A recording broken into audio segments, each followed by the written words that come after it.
Alright, let's talk about perception. Specifically, the idea that what we perceive is direct, that I see something and boom, I know what I saw. This belief is everywhere, especially in modern Western culture. People are quick to say, I saw it with my own eyes, as if direct perception is a given. But is it really that simple? If we dive into the science of perception, it turns out things are a lot messier. Yet, outside of specialized circles, this messiness rarely gets airtime. Even our language reflects that confusion. Take Noah Webster's 1828 dictionary. It defines to perceive as receiving impressions through the senses, or being affected by something. But nowhere does it explain how any of this actually happens. The assumption is, see, hear, touch, instant knowledge. But is that actual understanding, or just the illusion of it? Let's dig into the roots of the words. Perceive and perception only show up in English in the 13th and 14th centuries, which is surprisingly late considering how basic the concept is. Two interesting ideas come out of the origins. One is prescient, from Old French, meaning to pierce, like actively cutting through to understand.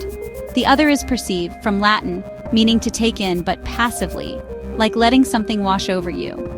These two ideas, active and passive, are totally opposite, but both ended up blended in how we talk about perception today. Modern definitions muddle things further. Perception often means both awareness and understanding, but those aren't the same.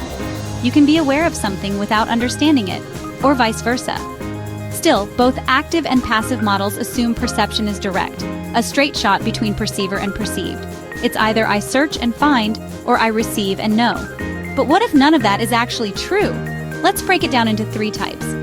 First, passive perception, just receiving what comes in through the senses. Second, active perception, deliberately reaching out or searching for something. And third, minimal perception, where neither is really happening. Most people probably fall into this last group, barely engaging with what they take in. But some people with strong active or passive perception seem to see more than the rest.